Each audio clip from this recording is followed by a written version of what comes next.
Assalamualaikum warahmatullahi wabarakatuh.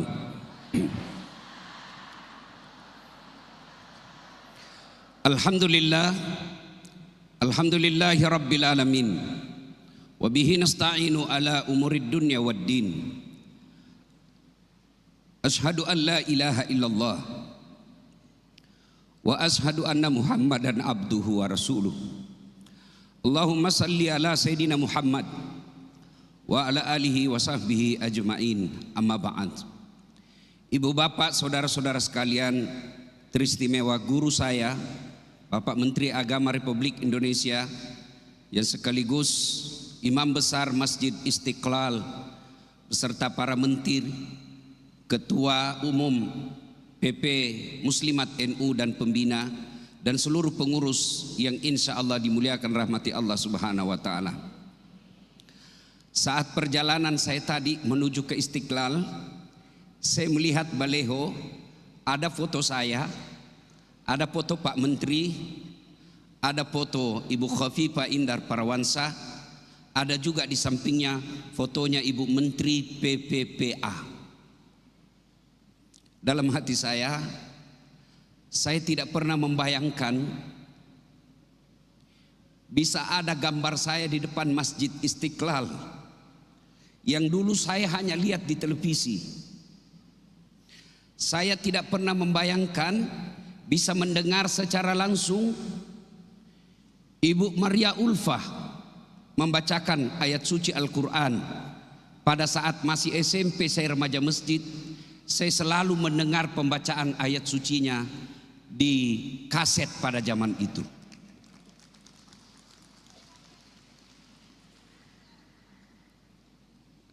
Apa yang membuat saya terharu? Bukan saya yang hebat, tapi doa ibu saya. Ibu saya pernah mendaftar pembantu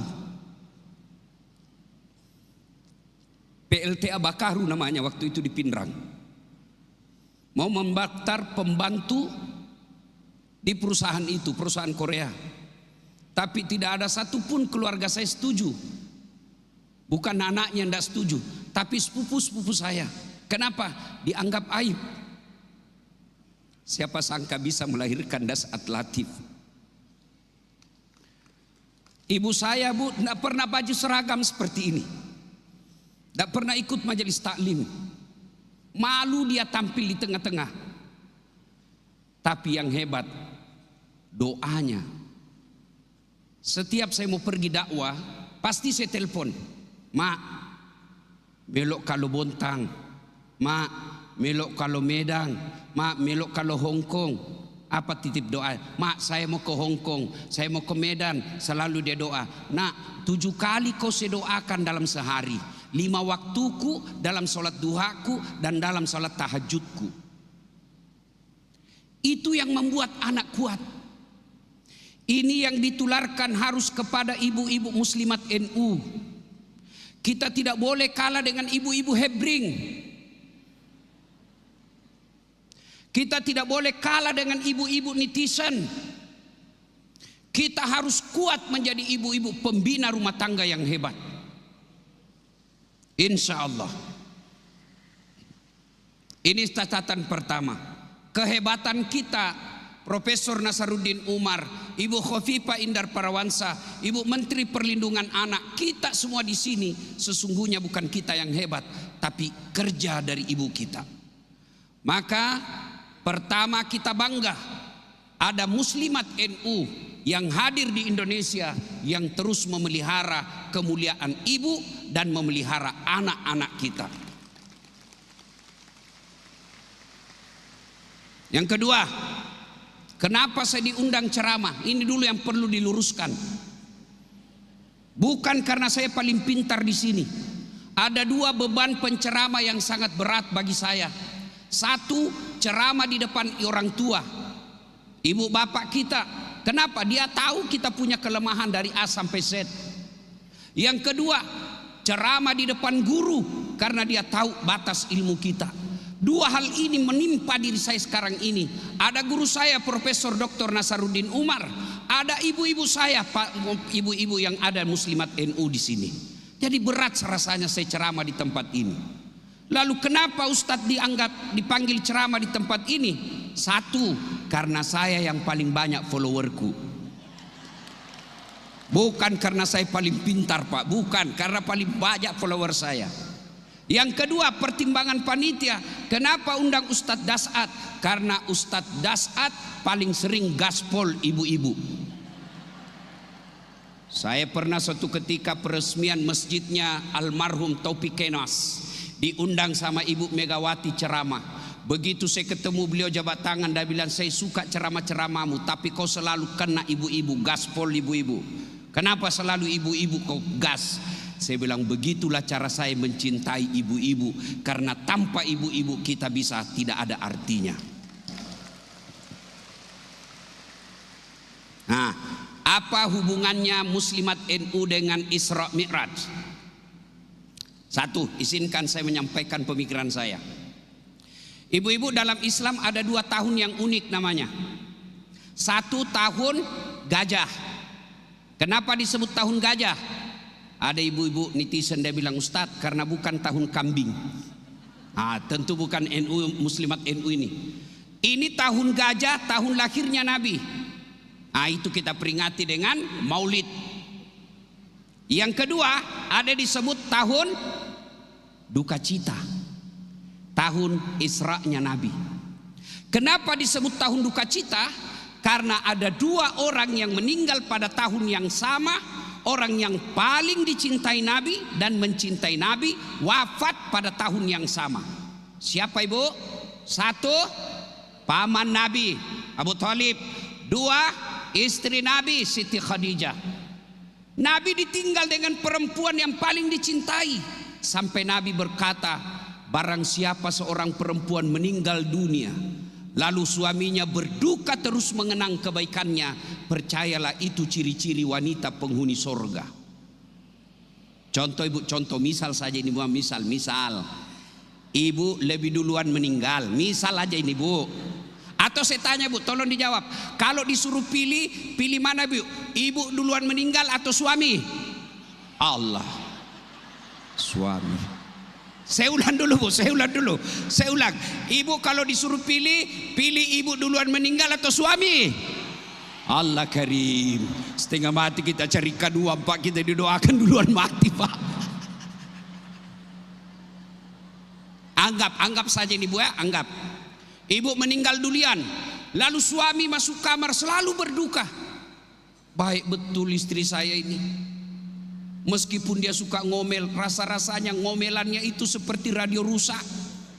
Saya suka dengar ngomelannya, rasanya tidak bisa lagi aku sambung hidupku Ustaz.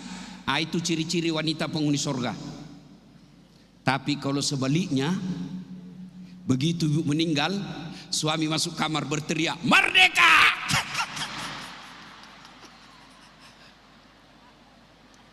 Nabi berduka.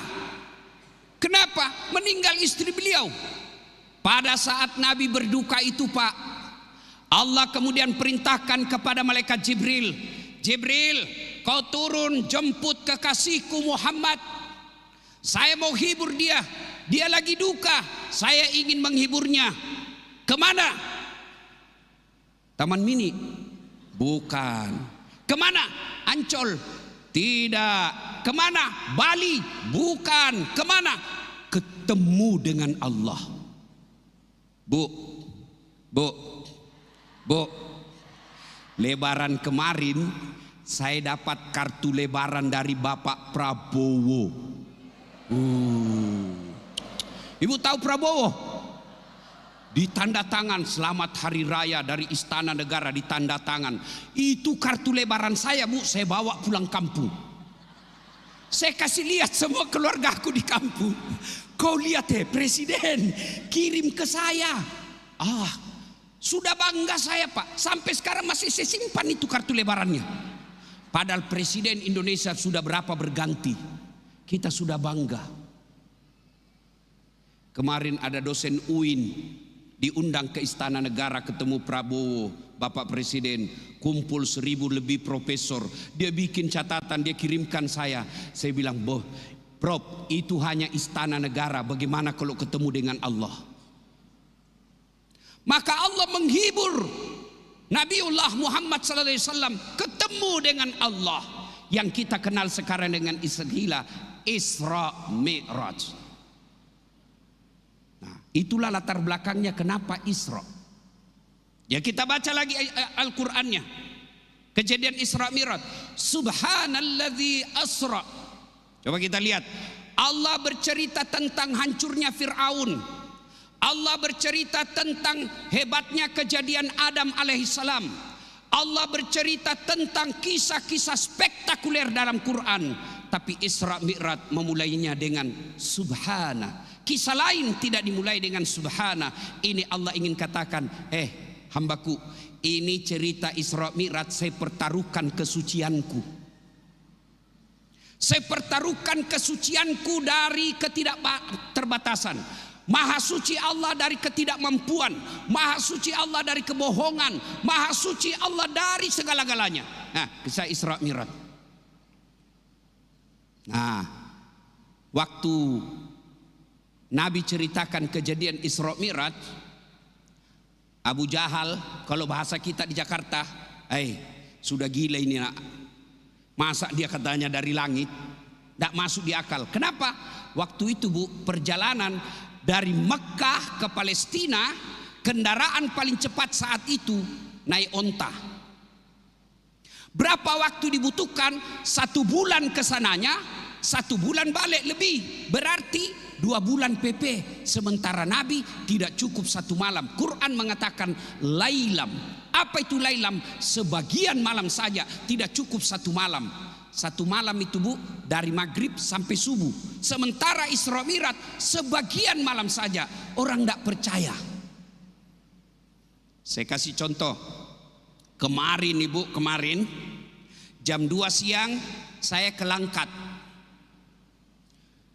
Dari hotel saya ke bandara Soekarno-Hatta. Dari Soekarno-Hatta saya terbang ke Medan. Dari Medan saya naik mobil lebih 1 jam ke Kabupaten Langkat. Saya tiba di Medan jam 4. Perjalanan ke lokasi acara saya ceramah jam 5. Selesai jam 5 sebelum maghrib saya balik lagi ke bandara. Saya sampai di Jakarta insya Allah tadi malam sebelum jam 10 sudah sampai di Jakarta. Ternyata Ibu, tanpa sepengetahuan saya ada semut ikut di kantong. Tahu semut Bu? Tahu semut? Bere-bere. Bere-bere itu bahasanya kampungnya suaminya Ibu Khofifah Parawansa. Bere-bere, semut. Begitu saya gantung ini baju, keluar itu semut yang ikut. Dia kumpul temannya sesama semut dan dia pidato. Saudara-saudara sekalian bangsa semut, baru saja saya pulang dari Langkat.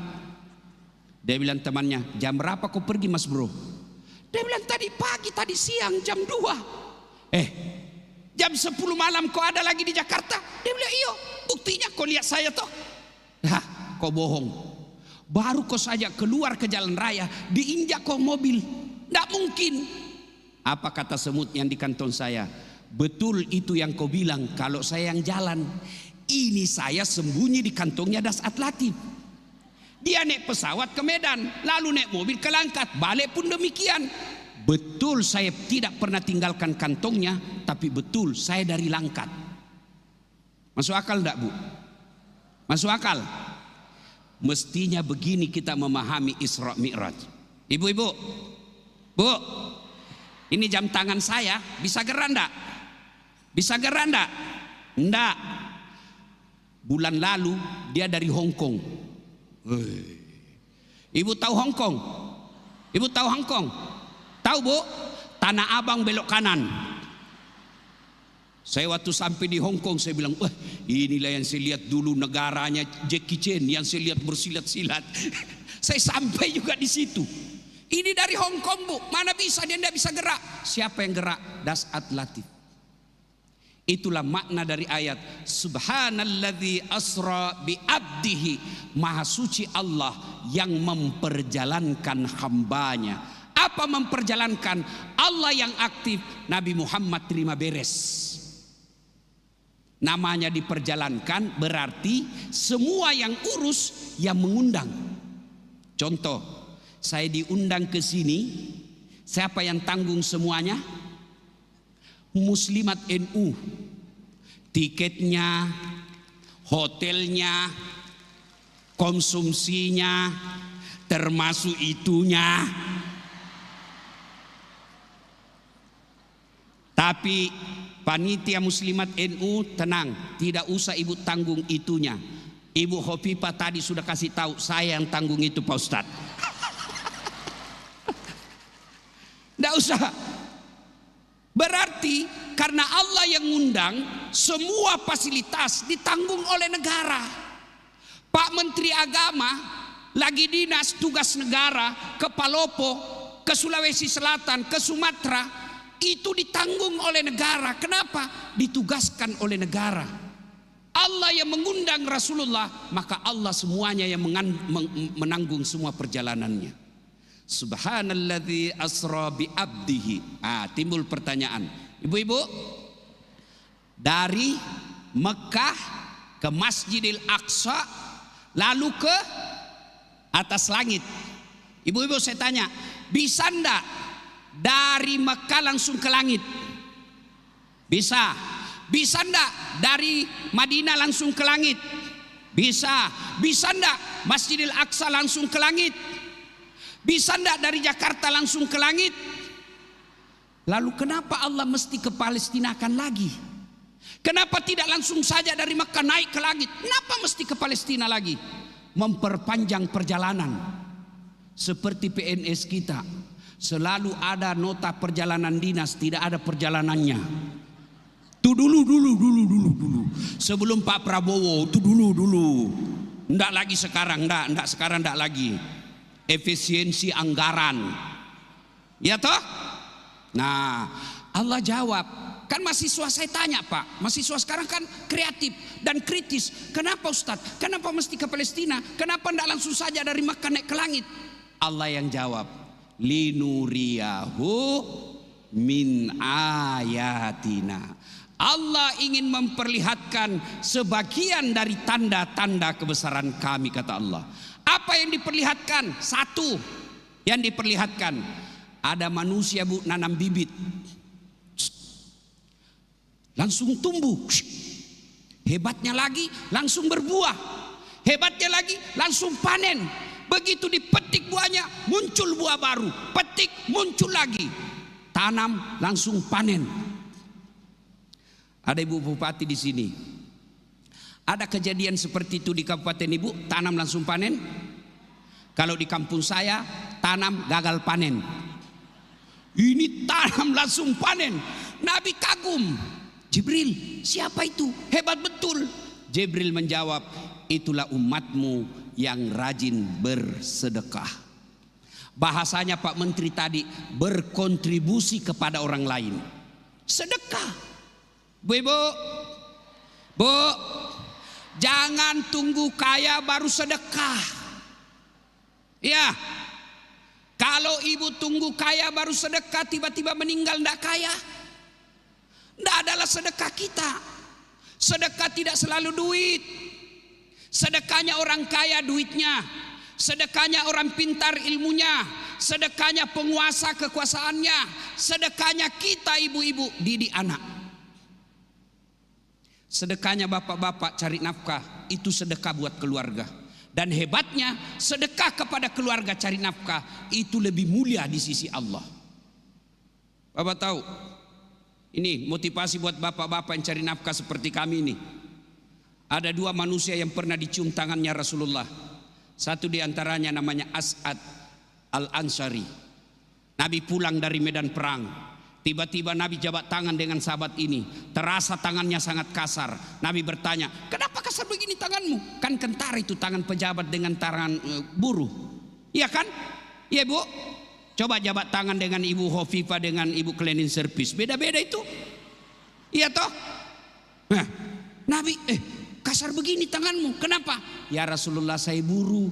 Kerja saya ngambil batu besar di gunung, lalu saya pecah-pecah. Maka kasar tangan saya ini ya Rasul. Hanya ini yang bisa aku kerja, yang lain tidak bisa, saya tidak punya sertifikat.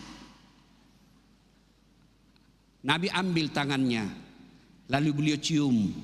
Saudaraku, ketahuilah, inilah tanganmu yang akan mengharamkanmu masuk disentuh api neraka, karena kau cari nafkah yang halal. Bukan cuma laki-laki, ibu-ibu juga sekarang banyak cari nafkah. Saya kagum lihat ibu-ibu yang kuat cari nafkah. Suaminya hanya tinggal di rumah, istrinya yang cari nafkah. Ibu seperti ini pahalanya ganda. Kenapa ganda? Misal saya diimpamakan pahala kepala rumah tangga 5, pahala ibu rumah tangga 5. Karena suami tidak bekerja, ibu borong pahalanya menjadi 10. Nah, kita lanjut. Sedekah. Ibu-ibu, sedekah kreatif, Bu. Ibu di rumah pasti ada plastik kan? Mulai dari botol, kantong kresek, tempat-tempat kue. Ibu kumpul rapi-rapi, rapikan, ada pemulung kasih. Itu sedekahnya Ibu. Ya Bu? Bu? Ibu-ibu yang punya duit, sedekahlah dengan duitnya. Mohon maaf, ini yang di depan saya yang banyak emas-emasnya. Ibu-ibu, saya selalu bilang sama orang kaya di Makassar, ibu-ibu yang kaya tidak usah kau pakai emas asli, pakai saja yang palsu. Kenapa? Biar palsu kau pakai, orang percaya itu asli. Kalau ibu menteri yang ada di depan kita ini pakai palsu pun orang pasti bilang, pasti asli. Tidak mungkin orang percaya palsu. Masa ibu menteri palsu? Pasti asli. Maka saya sarankan ibu pakai yang palsu saja, yang asli bawa ke tabungan Muslimat NU. Ibu-ibu juga yang miskin, tidak usah pakai yang asli. Kenapa? Biar asli orang tidak percaya. Iya toh? Masa emas itu tidak mungkin, dari mana dia dapat? Maka ibu-ibu saya sarankan pakai aja yang palsu, karena orang tidak percaya juga yang asli. Yang palsu ibu bawa, yang asli bawa ke Muslimat NU. Itu yang disebut pandai menyikapi harta. Tidak ada orang bangkrut gara-gara sedekah, dan tidak ada orang suka orang yang bakil. Saya mau tanya, ibu-ibu, senang menantu yang pelit atau dermawan? Senang tetangga yang pelit atau dermawan? Senang suami yang pelit atau dermawan? Tuh, tidak ada yang senang orang pelit. Bahkan orang pelit sekalipun tidak suka sama orang pelit. Iya toh? Dia bilang, tidak usah kau ke rumahnya, pelit. Padahal dia juga pelit. Ibu-ibu yang banyak kudungnya, dengar nih, koleksi kudung sampai 1 lemari. Ada, saya lihat begitu, ada. Ngapain ibu 1 lemari? Memangnya kalau ibu pakai keluar 4, 2 aja ibu pakai, orang bilang sudah gila, kasihan itu ibu. Maka lebih baik yang banyak itu berikan kepada saudara-saudara kita Muslimat NU yang kebetulan jilbabnya hanya 2. Berikan saudara-saudara kita yang miskin, yang tidak pernah menikmati jilbab-jilbab mahal. Niatkan sedekah, mudah-mudahan kita jilbab itu kita nikmati di akhirat kelak. Ayo Bu. 2, karena waktu terbatas. Apalagi dilihat Nabi. Ada Nabi lihat manusia kukunya terbuat dari tembaga api neraka. Dia cakar-cakar mukanya. Sakit. Sakit, tapi dia cakar. Dia cakar seluruh ususnya, putus-putus. Lalu dia makan bangkai orang mati di depannya. Nabi bertanya, Jibril, siapa pula itu? Dia tahu sakit tapi dia cakar. Dia tahu bangkai tapi dia makan. Siapa dia Jibril? Jibril menjawab, itulah umatmu yang suka menceritakan kejelekan orang sesamanya muslim. Ini di medsos sekarang, hati-hati. Kalau zaman ibu saya dulu mau gosip, mesti tatap muka. Mesti datang di sumur, cuci bareng-bareng, baru bisa gosip. Sekarang difasilitasi grup WhatsApp. Satu di Jawa Timur, satu di Semarang, satu di Sulawesi Selatan, satu di Bandung. Yang digosip temannya yang pergi umroh. Hati-hati, ini lagi ramai ini ngeritik pemerintah. Saya setuju mengeritik pemerintah, tapi kita tidak boleh menyetujui dan kompromi terhadap penghinaan. Tidak boleh kita menghina. Saya mengeritik Pak Menteri Agama, boleh, tapi tidak boleh melecehkan harga dirinya. Karena itu makhluk ciptaan Allah. Penghargaan manusia, penghargaan Allah kepada manusia. Saya tanya ibu-ibu, ibu kalau ke kuburan, boleh enggak injak makam? Boleh enggak injak batu nisan? Kan itu cuma batu. Allah haramkan. Kenapa? Ada karya Allah di dalam batu nisan. Apa itu? Manusia. Manusia yang mati saja masih wajib kita hormati fisiknya. Sebagai menteri kita kritik kerjaannya, boleh. Sebagai presiden kita kritik pekerjaannya, halal, tapi tidak boleh menghina. Coba ketika salat jamaah, imam salah, boleh enggak ditegur? Ketika imam mestinya sujud dia ruku, Allahu Akbar, boleh ditegur? Boleh, tapi bukan tegur, hei salah Pak Imam. Tidak boleh. Tidak boleh, hei beleng-beleng ini Pak Imam. Tidak boleh. Apa kita ucapkan? Subhanallah, kita puji Allah. Itu adab. Maka ibu-ibu hati-hati di medsos. Jangan gampang percaya karena bisa jadi itu produk teknologi. AI namanya, Artificial Intelligence. Dan itu saya sudah korbannya di Facebook. Muka-muka saya, suara-suara saya, badan-badan saya. Apa dia jual? Obat kuat. Langsung saya japri itu anunya, adminnya. Hapus itu. Kalau kau tidak hapus, saya tuntut kau. Kalau jual air sam-sam bolehlah. Sejadah boleh jual. Tasbih boleh kau iklankan saya. Obat kuat. Saya bilang kau menghina, saya masih kuat ini. Hati-hati Bu. Bisa jadi muka Pak Menteri, bisa jadi muka Ibu Menteri, suara Ibu Menteri, tapi ada teknologi yang bisa mengubahnya Bu. Hati-hati. Gosip, kata Nabi, 2 penyebab perempuan gampang masuk neraka. 1, tidak bisa jaga lisannya. 2, tidak bersyukur terhadap suaminya. Saya yakin penyakit 2 ini jauh daripada muslimat NU. Gak suka gosip. Kalau ibu-ibu yang lain, ada tetangganya parkir mobilnya mintip. Datang pengajian, dia tidak gosip tapi mukanya. Apa?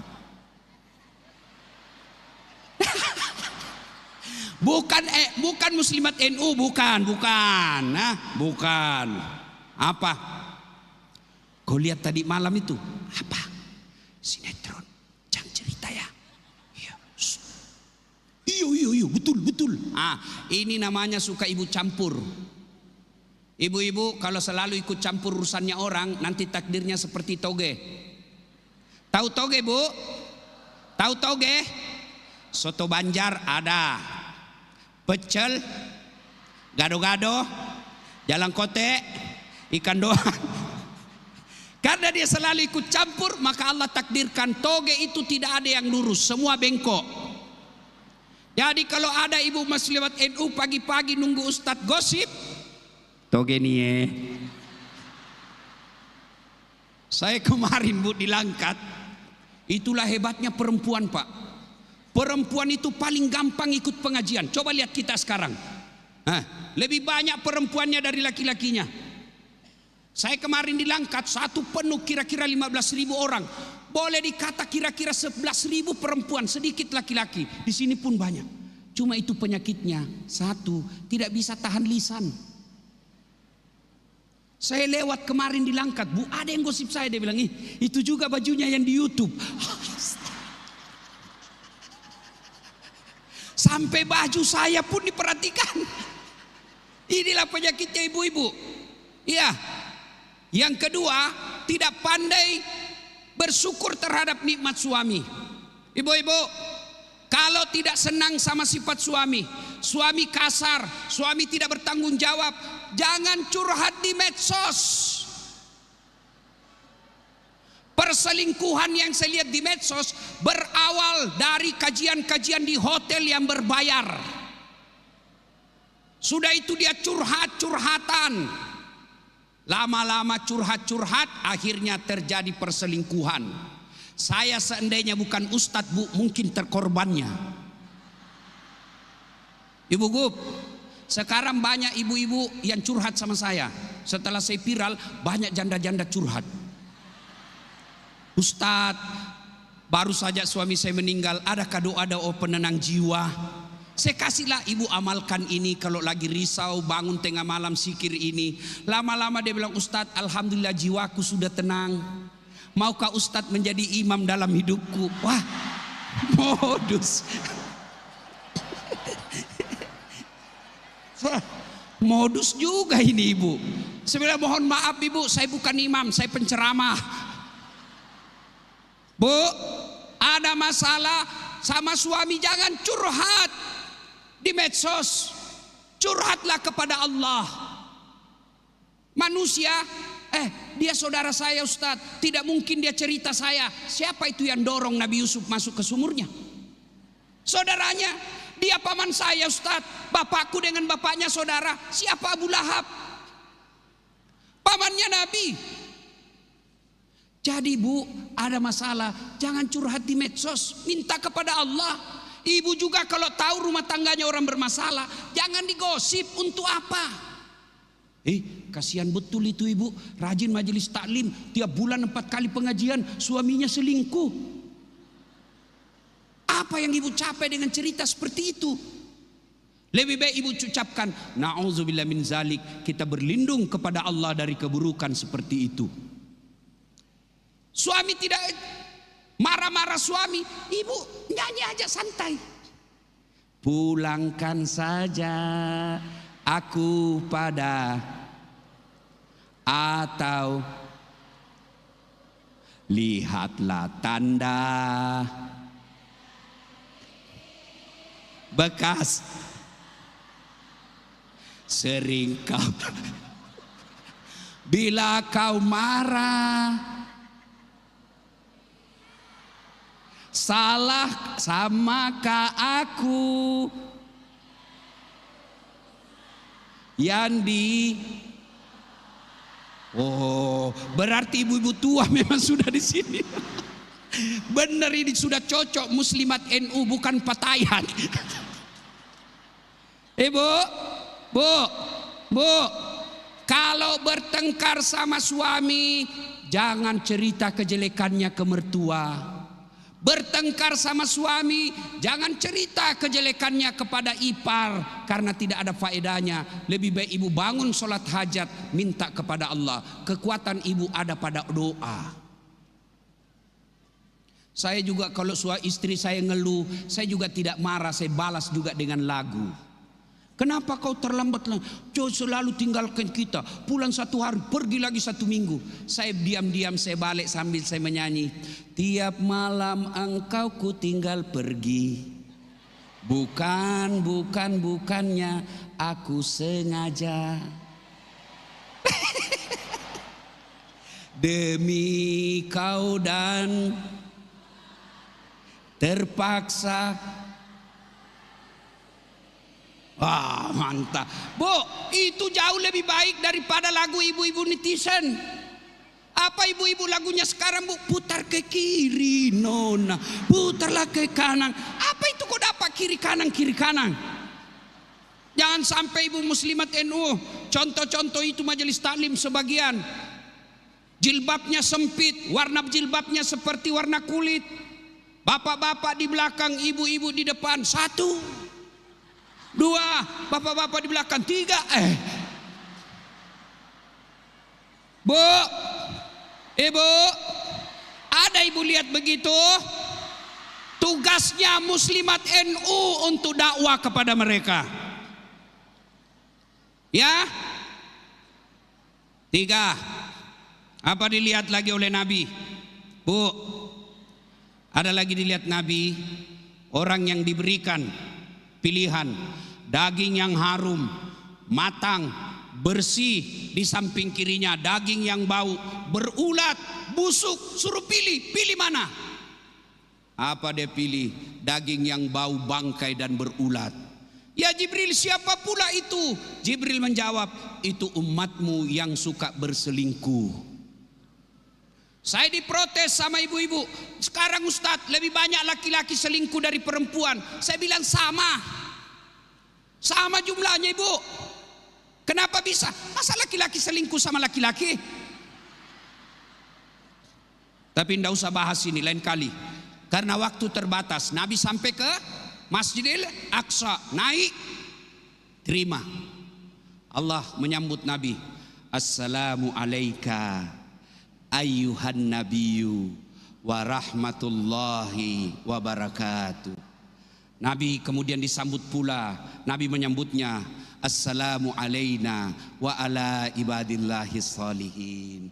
Ashhadu alla wa ashhadu anna Muhammad ya Rasulullah. Itu jawabannya Allah, dialognya Allah ketika Isra Mi'raj. Berarti tahiyat itu Bu, berdialog. Dialog antara hamba dengan Allah, dengan hambanya. Ibu tahu enggak namanya dialog? Dialog itu saya bicara, ibu diam. Ibu bicara, saya diam. Itu namanya dialog. Kalau ibu bicara, saya juga bicara, bertengkar. Makanya jangan heran kita sholat tapi masih suka maksiat. Kenapa? Kita bertengkar. Atahiyatul barakatuh salawat. Bapak-bapak ketawa karena bapak pelakunya kan? Ada anak muda sholat cepat betul. Allah, sholat duhur enggak sampai 2 menit. Saya tanya, kenapa cepat sekali dek? Dia bilang, kan saya sudah hafal Ustaz. Kalau soal hafal, kau bilang saja begini, Allahu Akbar, Tuhan, bacaannya sama kemarin, Assalamualaikum. Tapi di situ ada nilai-nilai yang harus kita terapkan. Bu, Pak, kenapa Isra Mi'raj? Coba dengar ini Pak, hikmahnya. Nabi kan lagi duka, ketemu Allah. Ya Allah, umatku ini pendek-pendek umurnya, kecil-kecil, kasihlah keistimewaan. Allah kasih apa? Allah kasih apa Bu? Ketika Nabi lagi berduka, Allah tidak kasih perintah puasa, Allah tidak kasih perintah haji, Allah tidak kasih perintah zakat. Apa yang Allah kasih? Sholat. Berarti tuan-tuan, ibu-ibu, kiai, para ulama semua, ketika ada masalah, sholat, perbaiki. Tidak ada orang tidak ada masalahnya di sini Bu. Ada yang tidak ada masalahnya di sini? Ada? Muka-muka penuh masalah semua saya lihat ini. Mana ada orang masalah? Coba lihat dalam rumah tangga. Coba lihat dalam rumah tangga. Istri cantik. Ibu pikir kalau istri cantik bukan masalah. Digoda orang. Apalagi kalau suaminya jelek. Wah, lebih masalah itu Pak. Berarti bagus kalau istri jelek. Istri jelek Pak, dihina orang, masalah juga. Kita lagi yang malu jalan sama dia. Duluan aja dek ke gedung, nanti kita ketemu di gedung. Sampai ke gedung, mana kau bang? Nggak jadi dek, saya mencret. Istri cantik masalah, istri jelek masalah. Ada istri masalah, tidak ada istri masalah. Waktu sarjana apa masalahnya? Mau kerja pegawai. Sudah pegawai selesai masalahnya, mau jadi kepala bagian. Sudah jadi kepala bagian selesai masalahnya, mau jadi kepala dinas. Sudah kepala dinas selesai masalahnya, mau jadi sekda. Sudah jadi sekda selesai masalahnya, mau jadi bupati. Sudah jadi bupati, mau 2 periode. Sudah 2 periode, ditangkap KPK.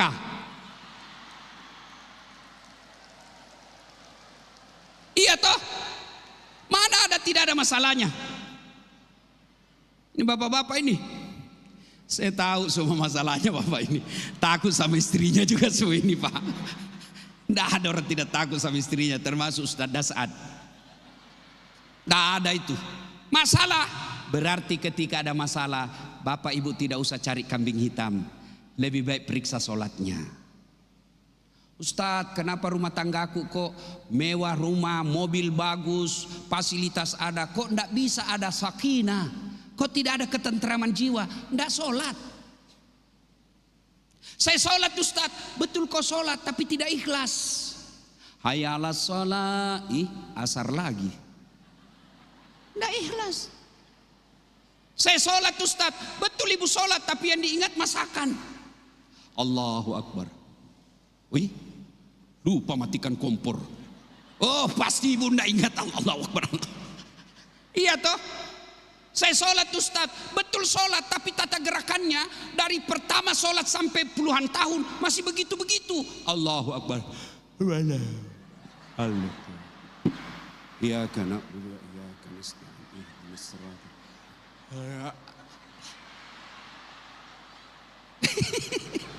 ibu ketawa karena membayangkan diri sendiri kan.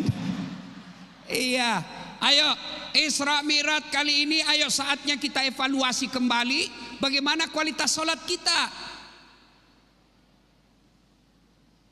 Berarti ketika ada masalah, hikmah terpenting dari Isra Mi'raj itu adalah sholat.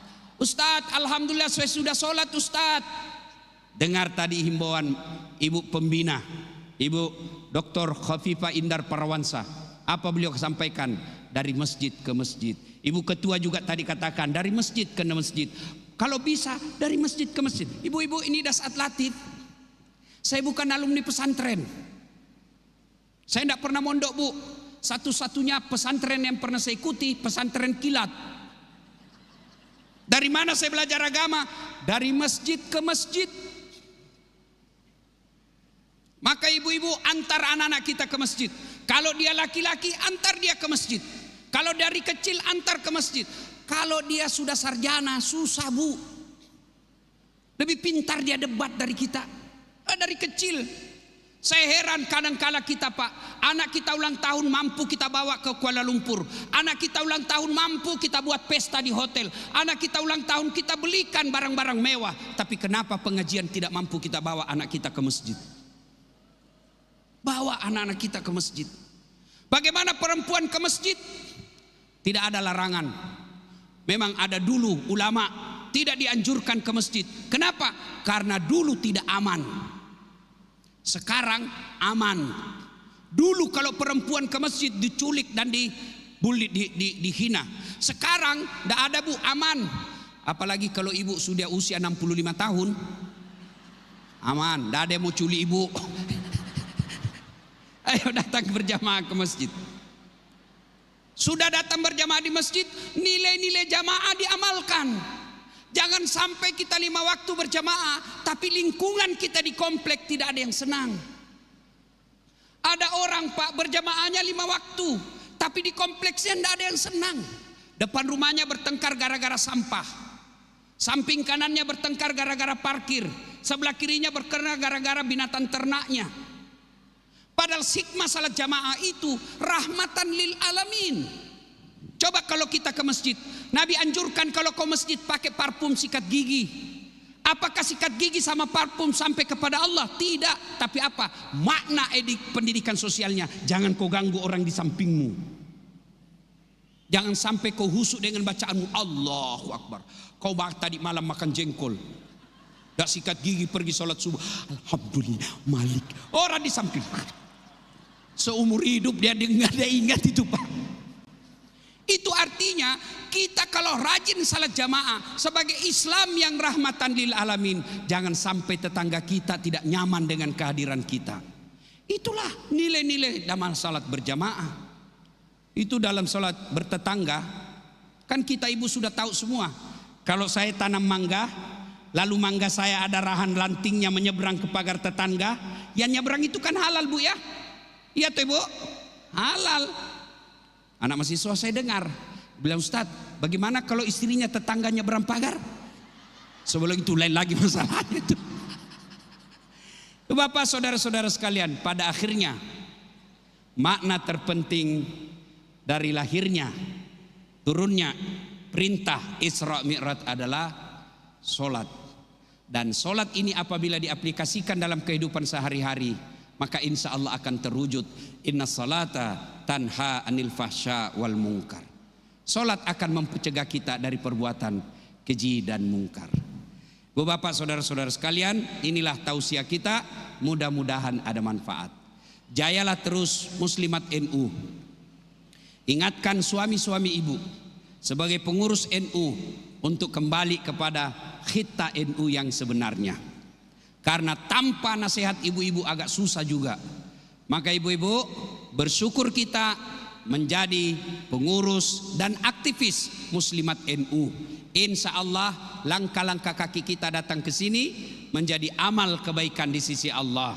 Dan mudah-mudahan seperti janji Nabi, orang yang datang majelis tidak akan melangkah kakinya pulang ke tempat masing-masing kecuali Allah telah mengampuni dosa-dosanya. Terima kasih.